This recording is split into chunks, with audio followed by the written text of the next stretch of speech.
friendship with others? Ninth grade. Really? Yeah, it was like beginning. Yeah, it was freshman year. And so this was the beginning of your realization of the importance of good perception. Is that Yeah, correct? yeah.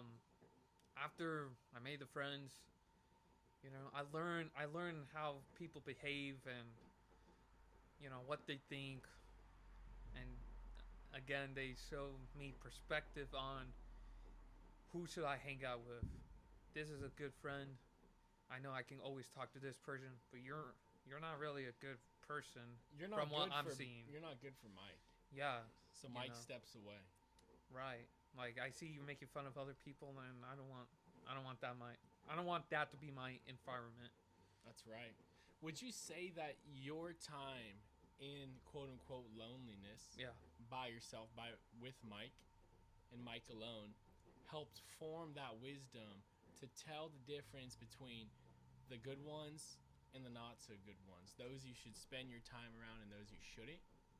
yeah, dude. I think it was a blessing, honestly, because I feel like everything happens for a reason.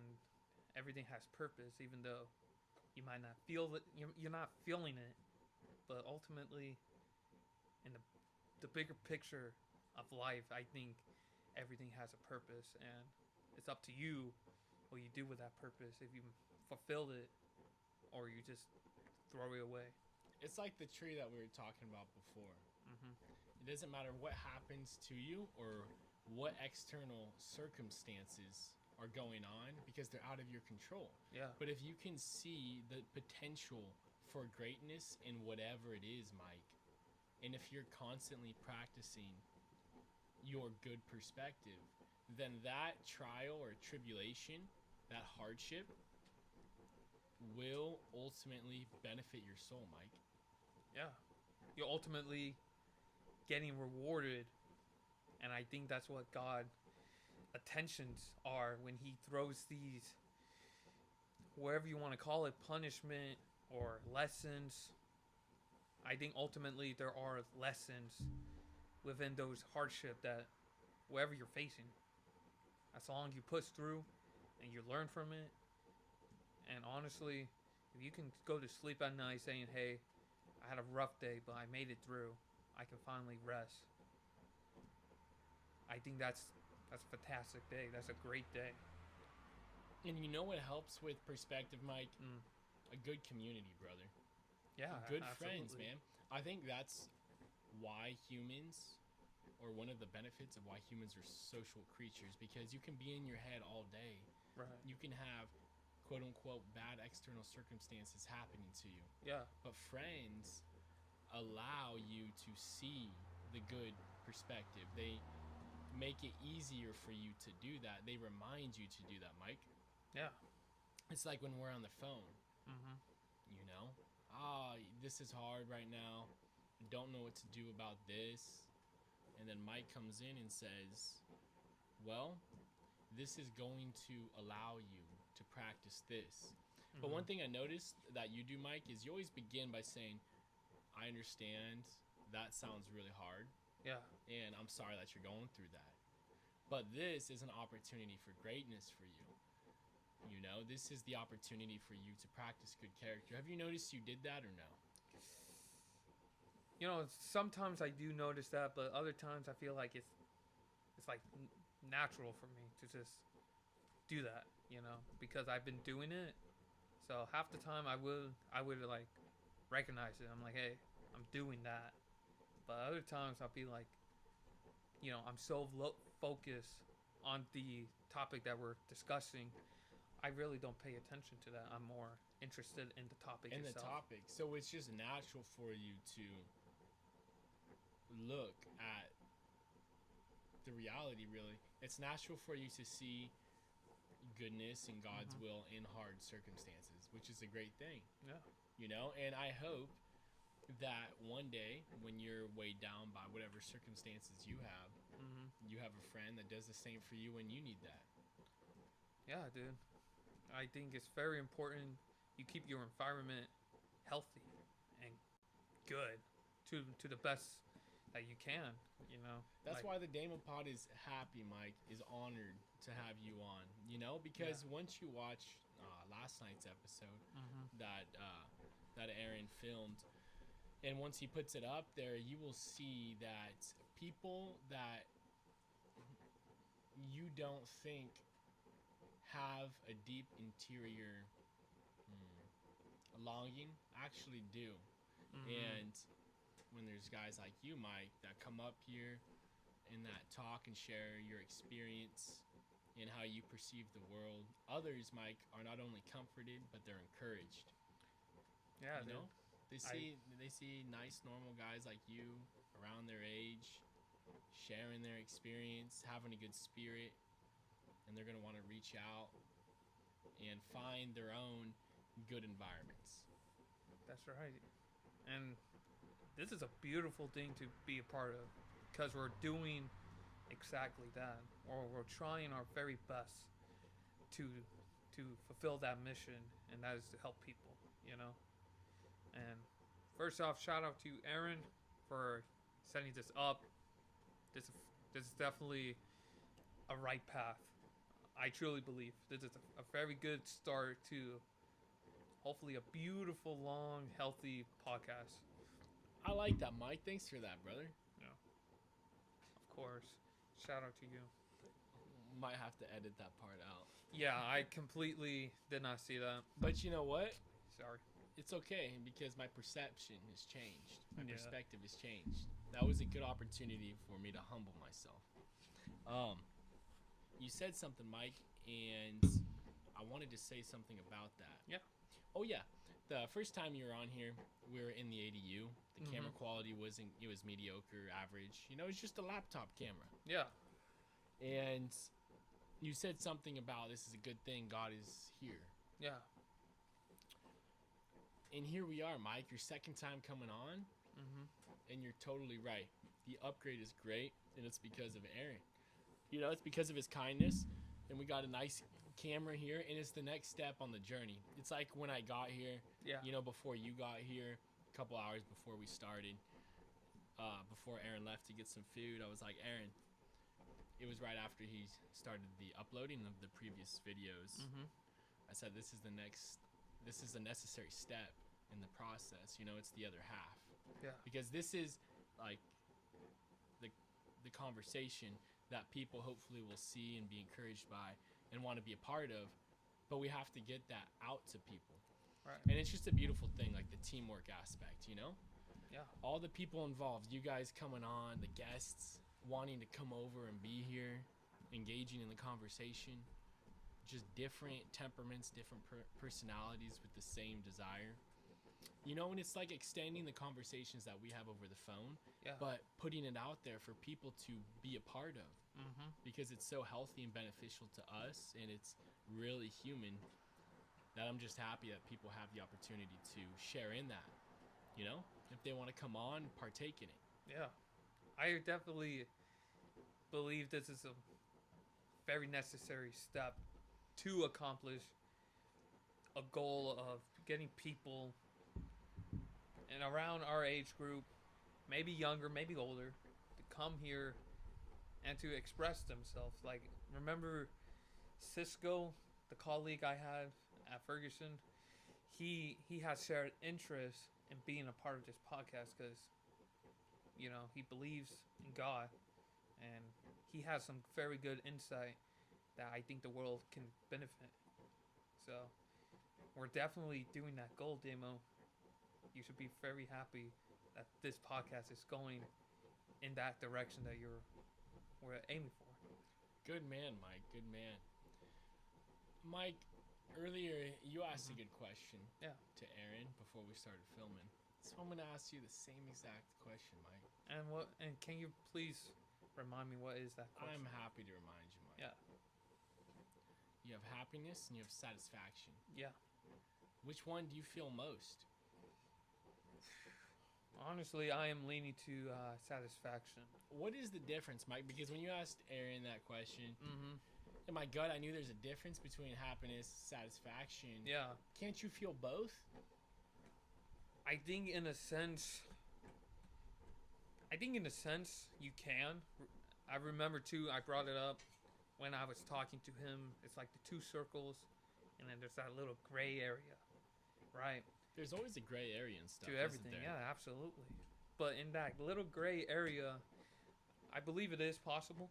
You know, you could be satisfying. You could be satisfied how everything is, and you could be happy too. Like, hey, I believe happiness. You're not fully happy. You're happy with some aspects of your life, but ultimately, other things like relationship, the financial, career-wise, I'm satisfied. You know, I'm everything is going smooth, but I'm very happy with the progress I've been making at the gym, for example. You know, it was a very good workout. Um, you know, I'm very happy that I learned how to change the car oil because I never done it before. I'm very happy I'm learning. So in that sense, I think you could be both.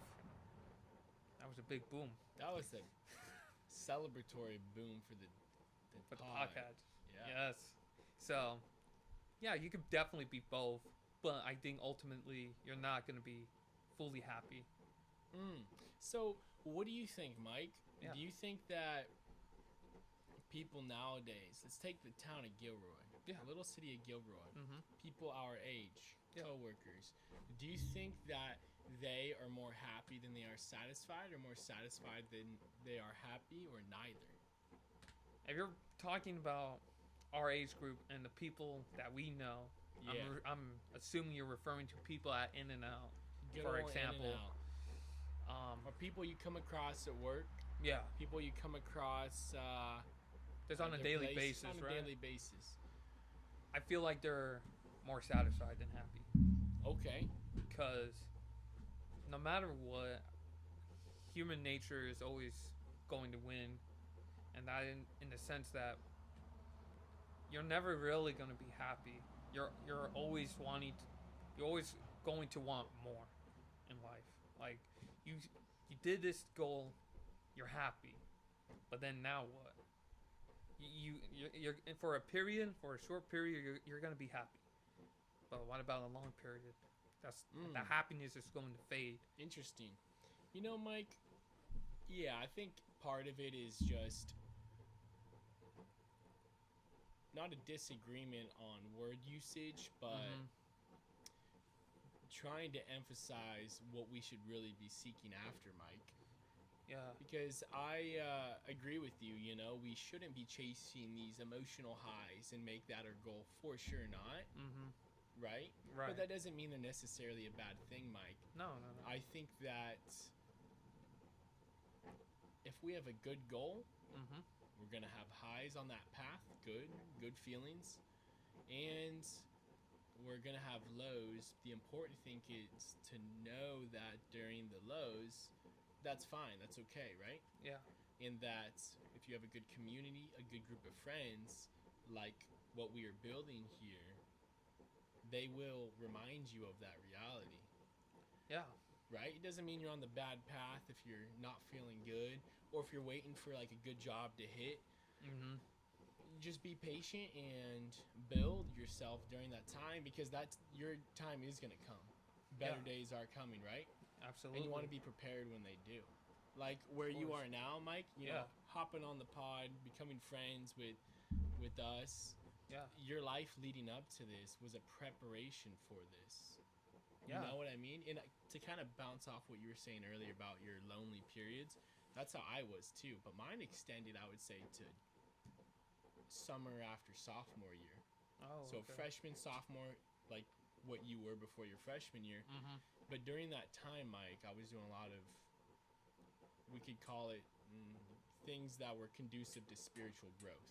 And I think that I am grateful in a way for those lonely periods, even though it wasn't healthy in a lot of ways, Right. because it prepared me for times like these, for conversations like these, and more importantly, it created a desire to have these sort of conversations with people like you, Mike. Because I think that these things matter the most. Like, these are the most deep things, right? To talk about God, to talk about meaning or purpose, to just simply talk, Mike, Yeah. about some of these more abstract things. Yeah. Yeah, that's what I was thinking, and I'm curious how long you have yourself enjoyed talking about stuff like this with people, Yeah. and also like, did you find yourself consistently finding groups or being around people who shared interests with you in things such as these? In terms of people, it's mainly you, and you know, talking to Cisco from time to time when we have a moment to talk about God and talk about how we're feeling. It's very important to express yourself. It's not healthy at all to suppress that. And while you were talking about, I'm sorry, for some reason I can't put it into words, but the message that you were saying, I ponder a question that came to my head, Let's hear it, and Mike. it was, is there really just thing as regrets? Because it lead us to here. It lead us to this very moment right now. And yeah, from time to time I do think about him. I wish I didn't do it, but at the same time, I am here because I made those choices. So it really, I think it's a very complex type of question because we don't, we ultimately don't know how our lives would turn out if we haven't made those choices. So I like that, Mike. yeah, I kind of wanted to hear your thought on it. I would love to share an analogy with you Yeah, go ahead. that bounces off what you just said. The analogy is this, Mike. You're walking on the sands at nighttime on a night like this on the beach. You're walking, you're walking. You look to the left, you see all these houses, but you see an empty lot, like a big empty space in between Yeah. some of the houses. Mm-hmm. And you pause and you think, oh, that's weird. And then you kind of look back to the right and you see all this material, like building material, down on the sand in front of you. Yeah. And you realize, oh, this is material for the house that hasn't been built yet. Right. And then you realize there is no builder, so you make the decision to build that house. Yeah. So you see all your material and you know what you need to do. And then all of a sudden, a tsunami happens, Mike. And it comes and it washes away all the material. For the sake of the analogy, let's say you were unharmed by the tsunami. You have a superpower. That would be incredible. That would be incredible. And with God, all things are possible. You're absolutely right. Absolutely. So, Mike, the tsunami happens. It wipes away all your building materials. Mm-hmm. And you think, shoot, man, how am I going to build this house now, Mike? I don't know. And then you Tell look to where the empty space was, and the house is built, Mike. So this is the analogy explained. Those building blocks are you, is you. That tsunami that came and wiped away those pieces, Mike, is sin, is your bad decisions. Yeah. But you know what God does, Mike? He takes those bad decisions, your regrets, the things that you regret, your sins, and he uses it as the very instrument that forms you into the person that he wants you to become. And it's so interesting, Mike, because it's not like it's a good thing to do bad things so that you may become like a good person. It's just more reflective of the love and the miraculous nature of God. Yeah. What do you think about that? Does that even make sense? No, that absolutely makes sense. As we were discussing before the podcast started, we're always going to sin. And I believe God, as long you confess your sins, you have a good, healthy relationship with God, He's going to help you to correct yourself from repeating the same mistakes, repeating the same sins that you are making in order to become a better version of yourself. So that was a very good analogy that you presented to me. A buddy told me that once. He's a priest now. He doesn't actually remember telling me that. Oh man. But I That's really a shame. liked it.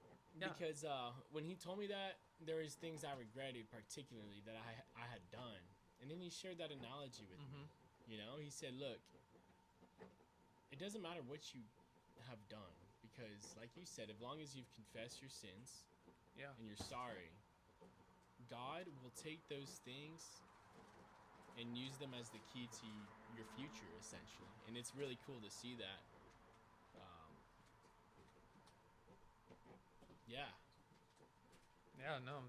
Again, very good analogy, and I'm just happy that you present that to this podcast, so the viewers they can hear that. Very That's good right, stuff. Mike. Yeah. That's what we're here for, is for this community that we're building. And we were talking last night, or a couple nights ago, about in the future having a lot of people here, Mike. So, like, you and I are here one-on-one. We got Aaron here. It would be cool to have even more people sort of seated around, and everybody is participating in this discussion. Yeah.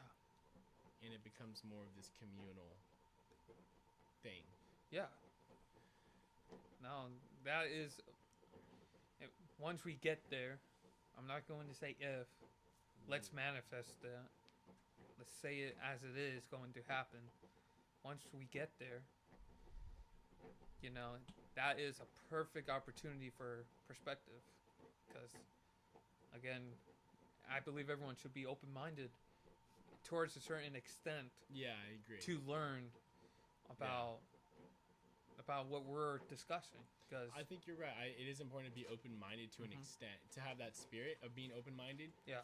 Or to learn, actually. The spirit of learning. Because if somebody is saying something that's just wrong or erroneous, for example, you don't have to believe what they're saying and accept it. You don't have accept to. it. Yeah. You actually have a duty not to, right?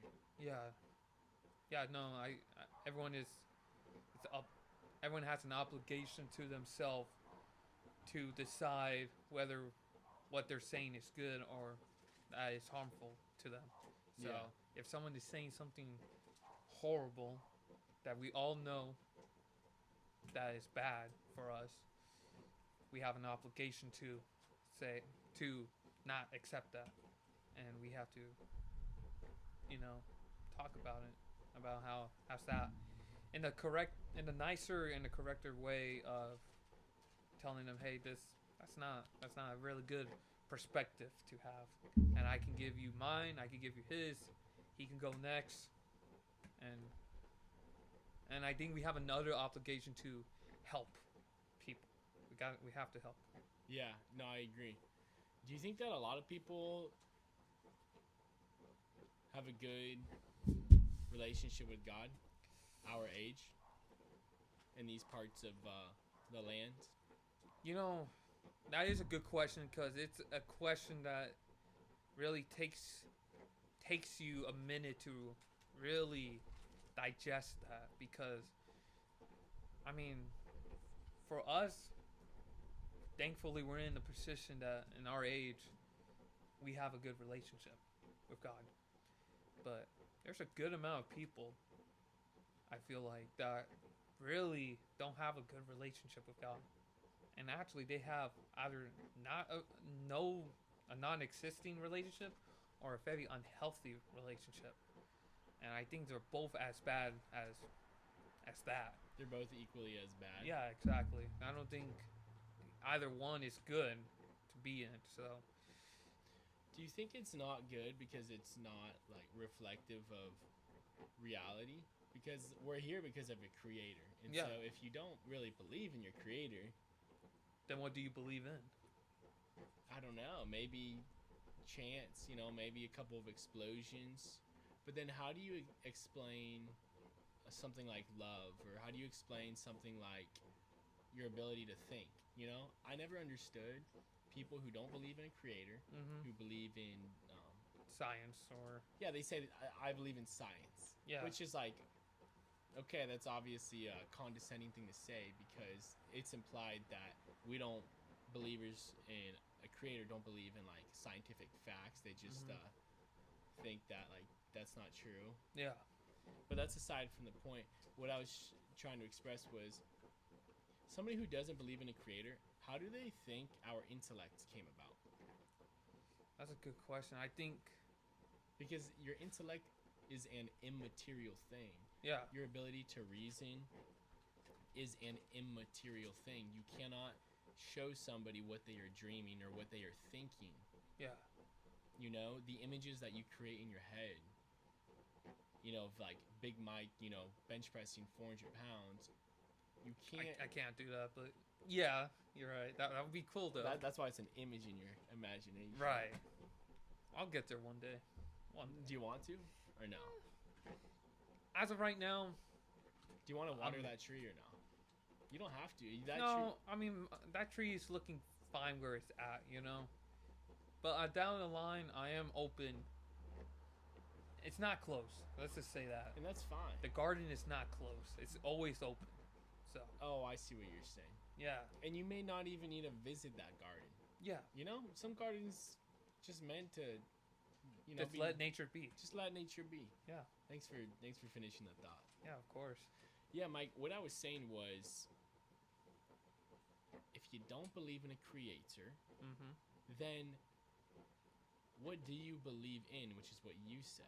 Yeah. Because that, to me, Mike, is the thing that matters the most. Because if you're here because of somebody else and you never thank them for being alive, then how are you doing anything right in life? I don't know. That's just how I view it, Mike. You know, it's like if you're not grateful, if you don't recognize reality, the most basic reality like that, yeah, is anything you do gonna be good? You know what I mean? Yeah, no, that is a very, very good question to. Thanks, Mike. To always have. Just always have. It's a very good question to always keep in your head. Yeah, it's because you're gonna meet those people. You're gonna meet those people that they don't have nothing to believe in, and maybe they believe in science, but even then, science can't explain all things, and some things are meant to be unknown. I believe that. I believe we're not meant to know. Yes, but not the existence of God, right? Like yeah. That's what I mean. I think God wants us to understand. Hey, we need to have faith because. Oh, I see. Because not all things needs to have an answer. I would say that, Mike, the thing that's always sort of, let's call it, annoyed me the most about people who are just nonchalant about their belief in the existence of God. Yeah. Is, again, some people believe God himself became man. Yeah. Was crucified, crowned with thorns, spit upon for us to be able to go to heaven, essentially. Yeah. You know, and some people are fine with saying, yeah, like, I choose to not believe in God. I don't really think he's real. And so it's just sort of like they don't have their priorities in place, right? Because if there's no God, then how do you have ambition to do great things on earth? Because you're gonna die. Yeah. And where are you gonna go? People say you go to nothing, but that's like, I don't believe that. I believe there's always something, and you know, it brings me back to what I said earlier, and I was you know, the saddest thing is wasted potential, and I believe they are doing a disservice to themselves by not showing any willingness to learn, to see a different perspective. And that's where perspective is very important. Ultimately, throughout life, you're going to need perspective to make good calls, to follow through a belief that you have, that you're feeling. So it's like you need that humility. What I've observed, Mike, is that people who have humility don't shut out a creator. Yeah. I don't know why. It seems like there's a correlation between humility and belief in a creator of the universe. Yeah, no, and you know, as you mentioned with those people who bothers you because of their nonchalant, yeah, exactly. That's the word, nonchalant way of putting God not into life. It brings me back to that episode 5 with what I said at the very end about the disagreement. You should always seek disagreement because that's where opportunity of learning is. It's ultimately lie. Yeah, right we there. gotta give context for Aaron Yeah, that's and for true. the people listening. And on a side note, I like how you remember. Yeah, of You course. can reference the episode. Yeah. It's like Mike's referencing a quote from the scripture. He references the episode of the Demo Pod. It's great. You know, thankfully I like to say a good memory. It would be kind of ironic for me down the line to not have a good memory. But dude, I remember that episode cuz that was a lot of good stuff, a lot of good information and it's free too. Free information that we just gave out to help people. So, of course I'm going to remember something like that cuz it's a very important. And it was good because the question that Abraham Yeah, it asked, was Abraham. Yep. Abraham was kind of playing the devil's advocate, and Shout out Abe. essentially he was saying, what happens when you're a child, you're born in poor circumstances, and you didn't do anything to deserve it, so how are you supposed to just be happy in life or have a good perspective basically on it? Yeah. And none of us were really know how to answer except Mike. And Mike, why don't you explain what you said, brother? Would you like me to use the analogy? Because I remember the analogy. Use the analogy, Mike. So, the analogy that I said was pretty much it's you against you. There's a good side of you and there's a bad side of you. The positive and negative. The yin and yang. And you're in this octagon. Let's say use octagon for example. I am a huge UFC fan, so I'm just using that. So you're in the cage. It's you against you, and you're trying to understand why you have a negative side of your perspective of life. Hey, I don't deserve to have this life. I didn't do nothing wrong, but this is just the card I was dealt with. And each round will go by, and guess who's in your corner, Damo? Nobody. Except for God. Except for God. God is ultimately going to guide you throughout the whole camp, the whole fight night. He's going to be right there telling you, hey, this is how you take him down. You set up the jab, keep thinking that you're going for the jab, and then you go for the takedown. You get a submission in, you win. Follow through that plan. And if you follow through, I promise you, God is going to reward you with a lot of greatness. So you got to seek the opportunity that God is presenting. And you know what's funny? Yeah. What is funny? I'll tell you what's funny, Mike. Is in that same episode, Trenton referenced that song, A Boy Named Sue. Do you remember that? Johnny Cash. Yeah, Johnny Cash.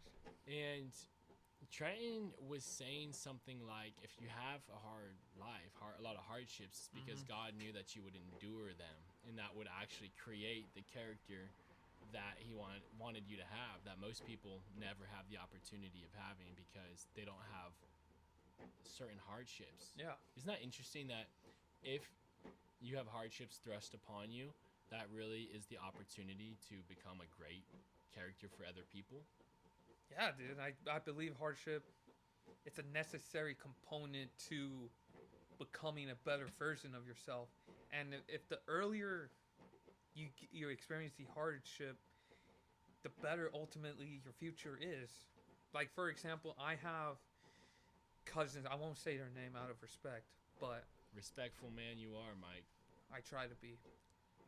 These cousins of mine, they had pretty much how I would say how their life is. They had it good. Like the parents was really good, very nice house, good money, you know, good belief system, believe in God. They went to Catholic school. They did all incredible things. They went to college, a university. They graduated. They passed through all that. And then, you know, that wasn't, to me, after that, they went. Like, right now, they're not at their best, I would say, out of respect. It's not bad they're not in a bad situation, but it's not the best. When you say the best, is the sort of like measurement or spectrum or standard you're using is closeness to God and charity to others? And that too, yeah. And for some reason, they kind of lost their relationship with God, and I was very saddened by that because they grew up with God. They went to Catholic school from like elementary to middle to high school. I I feel like, and we were talking about that on the episode that Aaron just uploaded with Mm-hmm. brother Christopher, Okay. about how it seems that at a certain age, everyone goes through a phase where their faith in God is tested. Yeah. A lot of times it's, college years where you may have been going to church, going to mass, going to confession, practicing your faith. Yeah. But for some reason, when you get around other people and you're in the party atmosphere, or you're around people who don't believe, there's this inclination towards just doing quote unquote fun things and forgetting about God. You Yeah. know, it's like he's in the corner, but you forgot he was there helping you, and now you're just, off partying after the fight, Yeah. Yeah, I tried to kind of piggyback on your analogy there. Don't know Yeah. if it made sense, but I think you know what I mean, Mike. And Brother Christopher was talking about what you need to do to make sure, if that does happen, Yeah. how to get back on the path to God. Because when you do those things, Mike, Mm-hmm. when you're off partying, in the moment it might be nice. It might Yeah. feel nice, but it's really not, No, because it's not. you're just walking off the path, the good path that you're destined for, that you are purposed for, and you're going to wake up and you're going to wonder why you're lost or why you feel a certain way. And it's because you engaged in fun things and you just didn't put time in with God to talk to your friend, your best friend, and your creator of the universe. Yeah.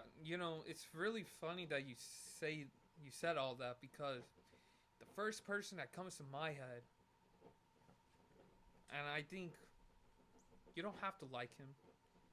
He's notorious, let's just say that, for how he is, and that's Conor McGregor. That's the first person that comes to my head. Think about it. He, in the beginning of his career, let's say his prime of his career, featherweight, he was doing really good. He was manifesting things. He was doing incredible stuff in the UFC. He made the UFC what it is today. If it wasn't for him, UFC wouldn't be as big. But then, once there's greatness, there comes a point, a challenge, like you said. And I think he failed in that challenge from God. He went to party. He even foreshadowed it too. He said partying is it's bad for the soul, and we saw that. Perfect example. And then now he's, he's in the path of God. He even said it himself. He wasn't at that time in that period. He wasn't with God. Partying is bad for the soul. You told me that about a week ago, I think. Yeah. And it's accurate. Yeah, I think he's a perfect example of Partying being bad for the soul. yeah, and what will happen to you, towards a certain extent, of course. What will happen to you if you leave God absent? If you're just absent from God, you're going to go through a phase, and that is, you're going to be making bad decisions, even though they're going to feel good. You're going to feel great, but you know it, and I know, and even that person knows, deep down, it's not good. They need to change, and we need to go back to where we actually started, and that's from God. So that's Conor McGregor. Love him or hate him, perfect example of what it means to follow God. I really do believe that. And Wait, we say the last part again? Are you saying Conor McGregor is a prime example of what it means to follow God? Did you say that or no? in a sense, yes. In a sense, I said that because he grew up Catholic. He was, and look what it got him. From believing God, he was doing really good. And in the moment he stopped to do fun things and not focusing on his relationship with God, that's where the decline of him. That's where the bad side of Conor McGregor was being presented to us. So That's what I meant by he's a perfect example of someone who went from believing God to leaving God to coming Oh, back to God. That's what I okay. meant. Sorry, I'm not the best with words, but I hope But you understand what I meant. no, I understand what you meant. Yeah, And you're very good with words, Mike. You're good with expressing some very deep, interesting thoughts and good insights as well. yeah. Really good insights. I want to ask you, what is your insight into someone who falls greatly, sins greatly, and Mhm. becomes addicted to whatever it is? What's your insight or encouragement or advice? Perhaps if you want to bring some experience from your own life in this area to those people who are in that state, who want to do better, who want to do God's will, but they Mhm. just seem like they can't. Like they're so attached to a certain vice and they don't know what to do. Have you thought about this, or have you engaged with people who I have think had this struggle, or from your own life? Was there, um, how did you bounce back from a time that you fell in a certain manner and you felt bad about it? yeah. How did you find hope again? I think it's very important to admit to the problem. Let's say, for example, I have a drug problem. You could use whatever drug you want for this example. But let's say I have a drug problem, and let's say, like, damn, I got myself into this situation, and I need to address this. I need to fix this, and the sooner I fix it, the better. Ultimately, I'm going to be. So I need to first admit there is a problem, and I need to fully accept that. I can't be 99% or 99.9%. I have to be 100% fully transparent about it. I have a problem. What can I do to solve this problem? And I think going just from starting right there, that is a very good foundation to ultimately solving the problem. So Is the it, humility to acknowledge that you are weak in a certain area, right? yeah, and I believe the first person you have to go to, and he's always going to be there, and that's God. You have to admit to God, I have a problem. This is not healthy for me. What can I do to fix that? And I feel like he will answer in a dream, or you meeting a friend that you haven't seen, Right. and then from there that relationship builds, and then you become so focused on that you kind of brush off the problem. You're like, hey, this problem I had, it's not really becoming a problem. I'm making more time with you. I'm making more time Right. with doing good. So I believe Yeah, you are right, Mike. that. It is sort of like when you're really looking for a solution for a problem, it doesn't always pan out. It seems Yeah. like your problem just persists and then eventually you give up. But it's like when you're doing the little things right, the little necessary things about saying your morning offering to God, offering your day up to God. And then Mhm. he sort of sends people into your life, you know? Yeah. It's like he uses secondary causes to let his will be done. And then you are encouraged by somebody, you keep doing some of the smaller things right. And Mhm. before you know it, Mike, that problem isn't really a problem anymore. Yeah. It's just a memory, It's just a memory. and it's a memory that will occur from time to time, and you probably might perceive it as a regret. But going back to what we said earlier, a regret, it's a it's a good thing. It's a good thing because it shows you, it reminds you the journey that you've been and what you were able to accomplish. You passed through that, and That, that's that's a a good very good thing. perspective. Like if you have that perspective Mhm. on some regrets that you have, Yeah. that's a journey that you passed through, and it helped to made you into the person that you were today. Yeah. Yeah. No. And again, too, if you can go to sleep every single night knowing that, hey, I have some moments, some difficult moments that I wish I didn't experience, but I had to, and I passed through that. I'm able to go to sleep peacefully. I think that you just made God happy because that is His will. Did what was needed to be done. You passed through. So. Yeah, it's kind of like what we were talking about earlier. Union Mm-hmm. with God or spiritual life doesn't have to be hard. It's not supposed to be a hardship. No, it's not. It's supposed to be peaceful, right? It's supposed to be peaceful because God's not a God of confusion. He's a God of peace, Mm-hmm. not of sadness. That doesn't come from Him. No. And even though we may feel these things, we can be consoled to know that it doesn't come. It's not His will that we feel that way too No. much. You No. know, because He wants us to be at peace in a community, a brotherhood. Friends are meant to help us remain in peace. Mm-hmm. And it's sort of that paradox of, well, when Christ was on earth, the latter part of his life, he suffered a lot, right? Mm-hmm. And so maybe sometimes we wonder if like suffering is a natural and normal part of our life. Mm-hmm. And so I understand that. I mean, yeah, what would you say about that, Mike? The fact that Christ suffered when he was here, yet he also wants us to be, peaceful, at peace, content, and in a sense happy for sure. Yet he calls us to a higher place by hardship. Yeah, I believe God sent Jesus to show us that even the Son of God, he has to suffer too, to ultimately open our eyes to the fact that we all going to have our hardship in life, and we have to accept that and to have an obligation to overcome that.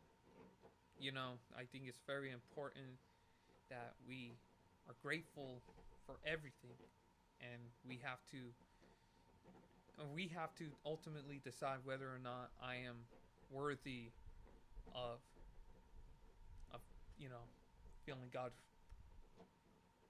presence, I would say. So that's how I feel.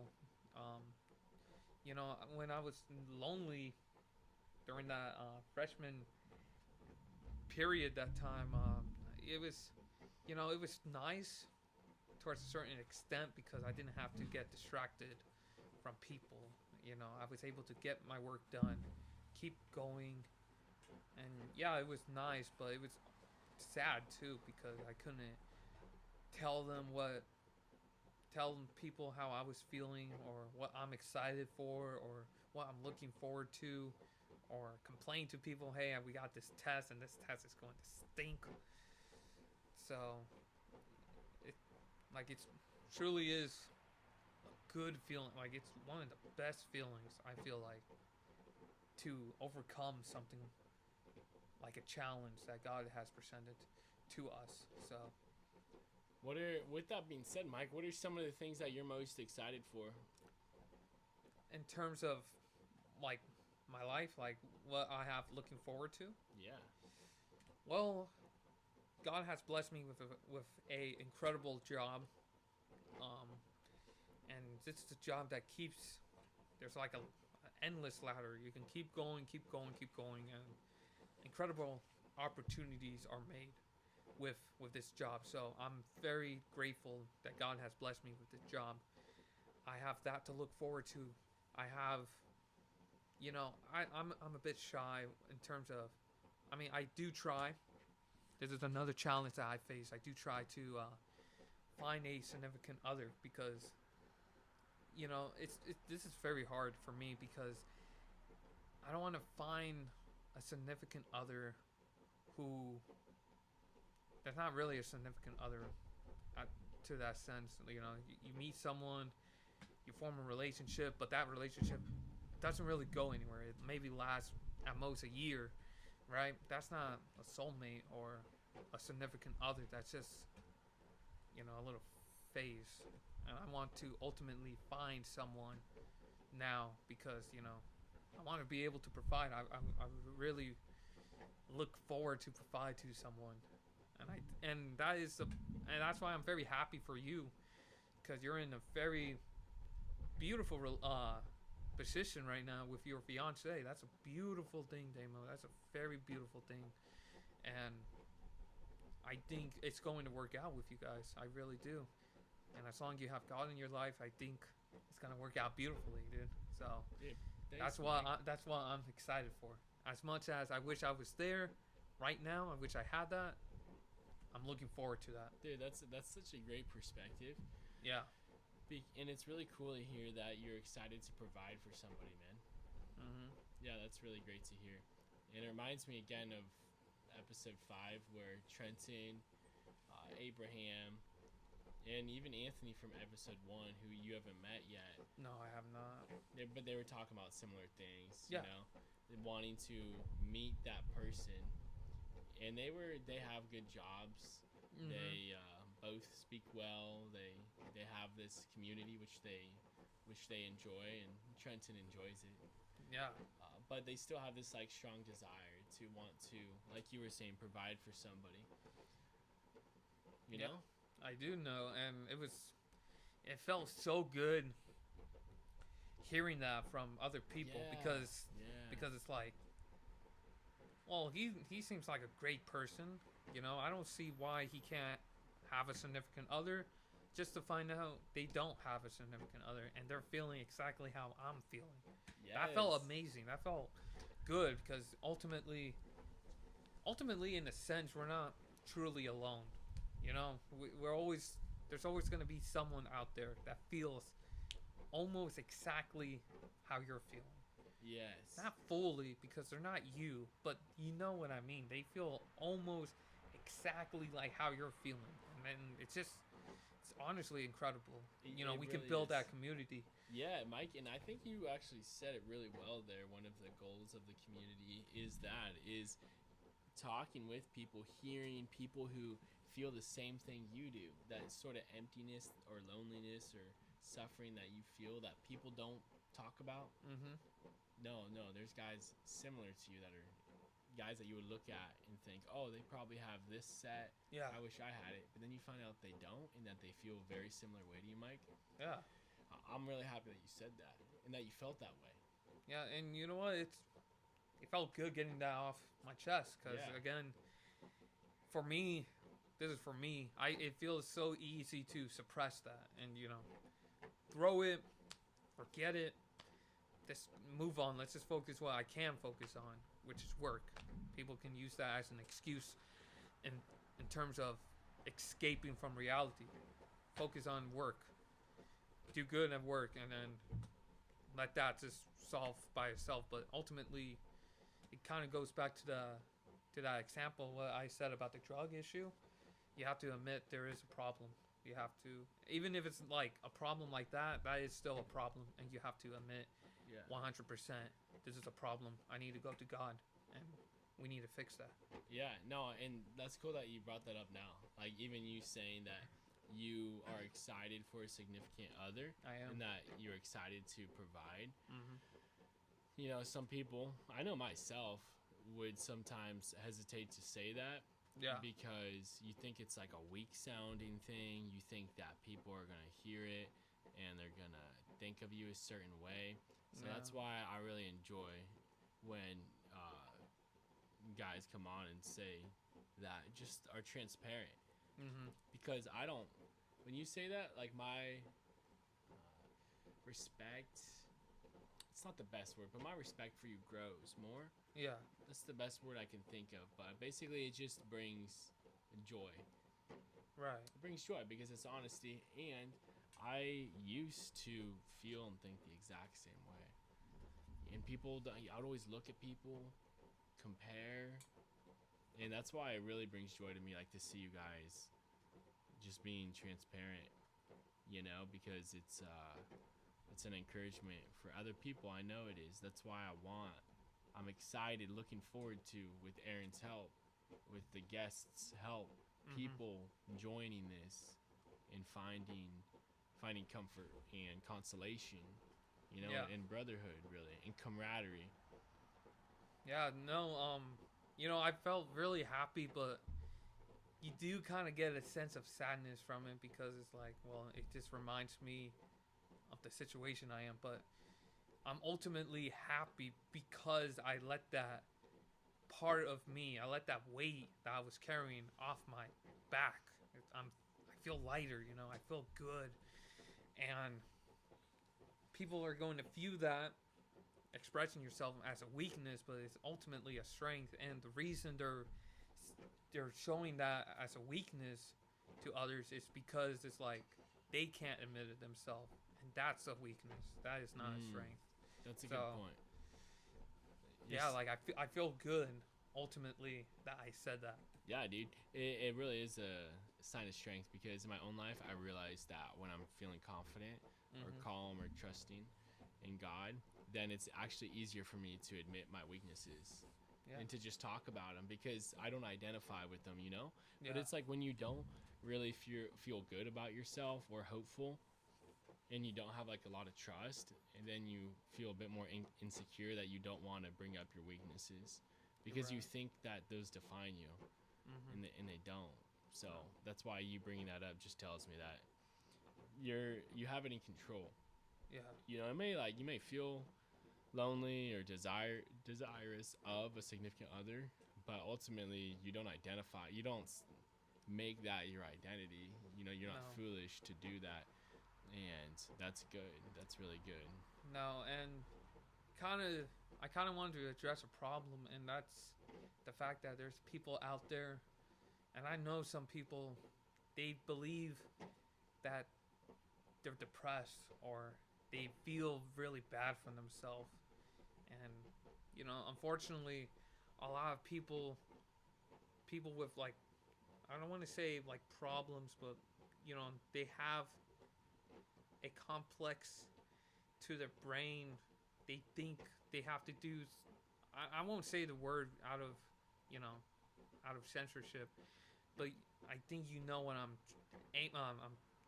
focusing on. People, unfortunately, they do things that think it is the correct answer, but it's not, and it's very easy to just go through that rabbit hole, and just commit to it, but okay, yeah, it's not. It's really not, and I don't think that is a permanent feeling. I don't think that is. I think it's just a little phase, just a small phase, and I think a lot of people in that phase they fail. They fail to realize that it's just a phase. Once you admit and pass through with God, that phase will go away. And yeah, and if I understand correctly what you're talking about, sort of entering a pattern of sin because you feel lonely and you feel left out, so you enter in what you think is gonna, make that feeling go away. But it's not. It's not. No. It's really not, and it just deepens like whatever problem it is that you have, and it reminds me of my past because a lot of times I would feel lonely. Yeah. I would be desirous of a significant other, like what you are right now, and our buddies, right? But I kept on consistent with the simple things with God, with reading or meditating, praying to Him, coming home from work and just going home and doing some good habits and not, partying or falling into that spirit of the world. And it was years, it was my whole life, really. Yeah. And all of a sudden, by God's will, He changed it. Mike, He changed it. It wasn't really dependent on me. It wasn't dependent on me, but it is just a perfect example of what you just said about as long as you just don't enter into that pattern, you stay with God, He's going to guide you through that phase. Right. And again, you have to just admit to it because it's very easy to just brush it off and not admit to the core of the issue that you're facing, and you have to embrace that because like you're going to ultimately feel so much better. People are so scared to not admit to it, but when you do, you get like a high, but this high is like the best high you ever experienced, man. So people are scared for something they don't know, but I can tell you, I know, and you just got to be willing to go to commit to God, and God will save you. So I think if you fall into temptation, you're doing God a disservice. So that's how I like to think. It's just because I know He's always at my corner. I do something bad, I know He's right there, and you know, kind of He sees everything what I do. You know. Yeah, yeah, he does. And he, like you said, he's always there. He's not leaving, which is really encouraging. And that's not something that we always experience in our own life with humans. And that's why it's such a beautiful reality that he did create us and that he's always there no matter what you do. Of course, he's always wanting you to do his will and to do good. Right. But he always gives us a second chance. He always gives us a second chance as long as, well, yeah, he always does. And we just have to choose that if we want to dwell with him and be happy. Right. You know, it's kind of, it's weird how I have this analogy that I just came up with. Oh, it's kind of going off of another analogy, but pretty much it's like, I'm pretty sure you guys heard it. It's like someone is always going to flip the burger, right? Someone has to flip the burger. There's always going to be someone up there, and there's always going to be someone down there flipping burgers. But this is where my analogy comes in. It doesn't mean they always have to flip the burger. Just because they're flipping burger now doesn't mean they have to be there for the rest of their life. They can ultimately, they're given a second chance to do more. And when I do second chance with the quotation, I feel like we ultimately have multiple chances to come back strong, to change.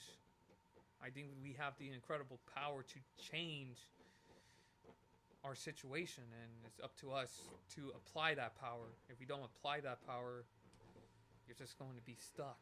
And then that's where people have that issue in their head, and it leads them to do harmful activities. But it's sad that they don't realize they have that power in themselves to use when they actually do. So I like that. Yeah, there's always chance. There's always a spark, you know? yeah. It's like a couple years ago, Aaron was doing some designs. We were working on them. And like a lot of people, we just kind of took a little break.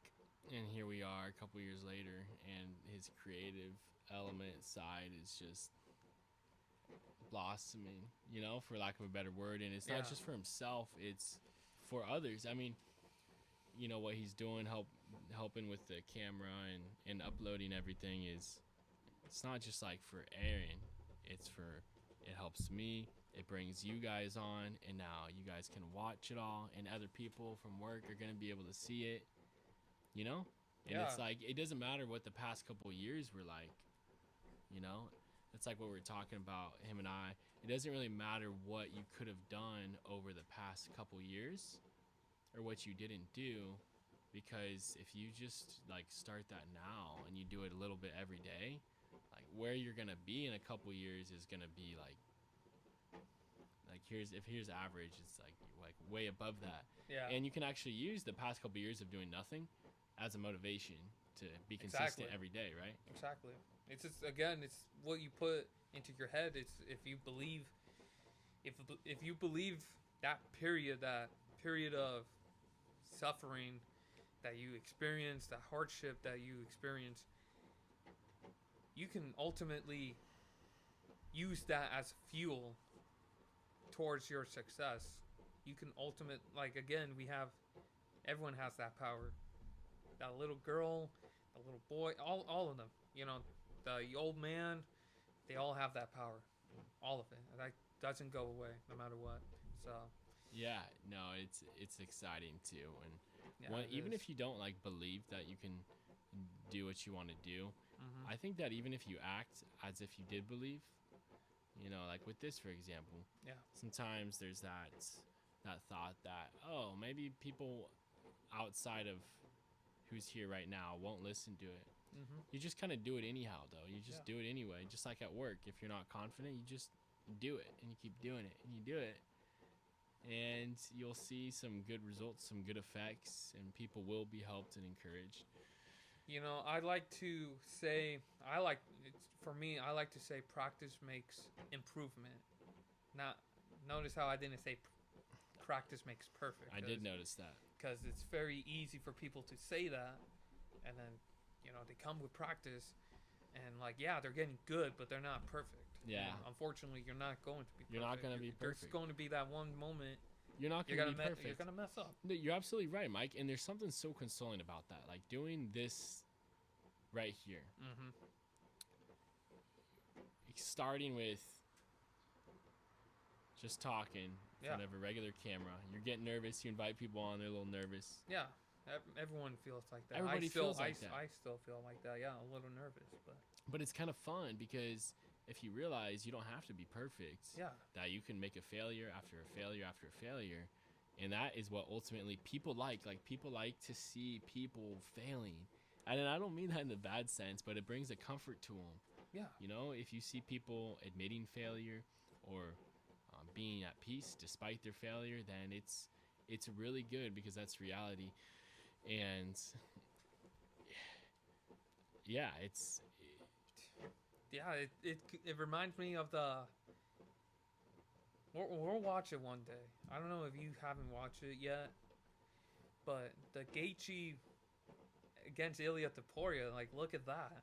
That was, I was very sad that Ilia lost, but that was some of the best fighting I experienced because I knew Ilia was the favorite.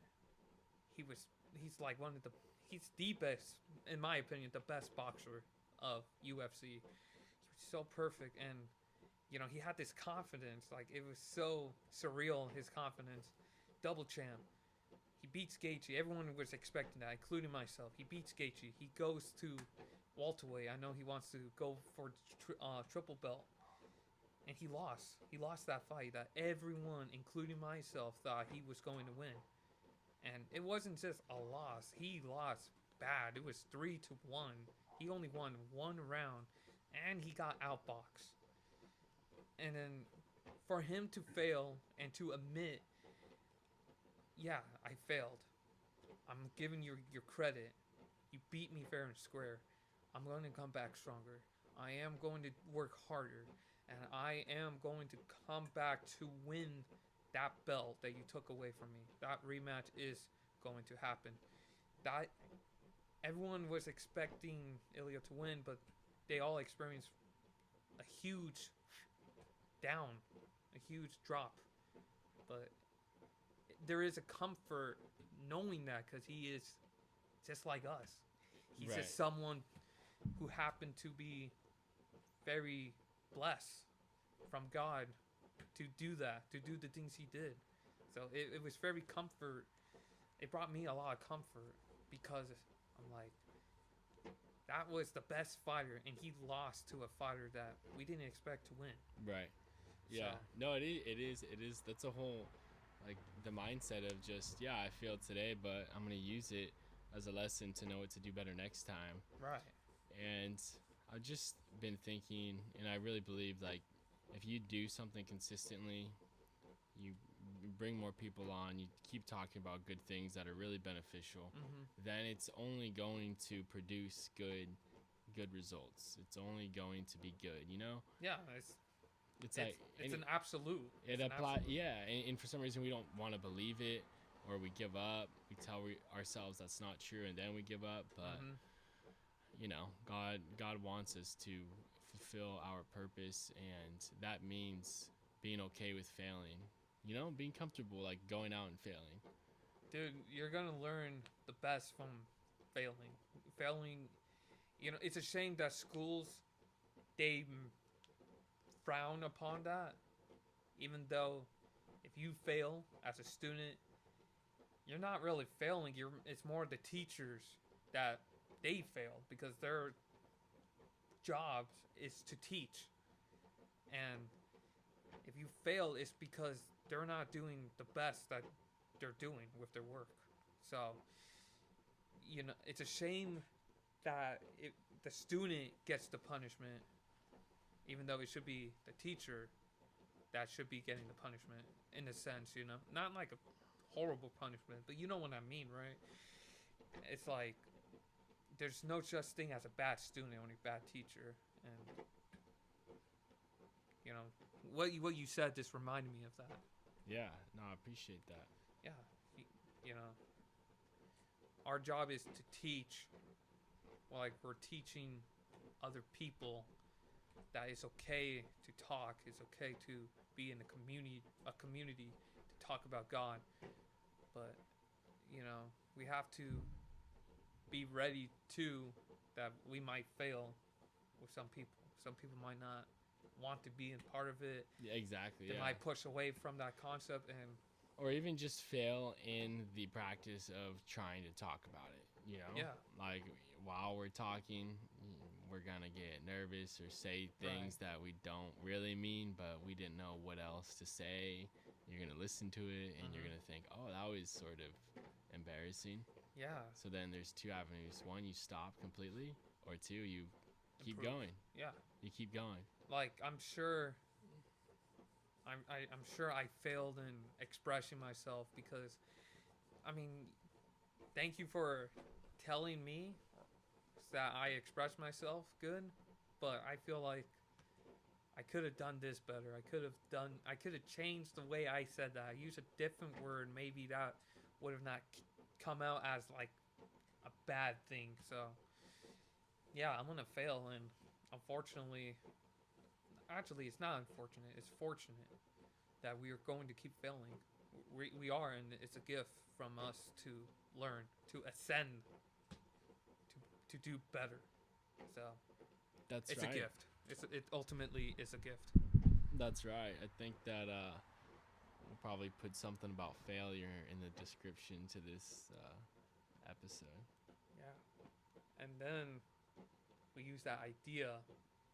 Remember the idea? I do remember the idea. Yeah. We'll leave it up in the air for the audience. We'll leave it up in the air.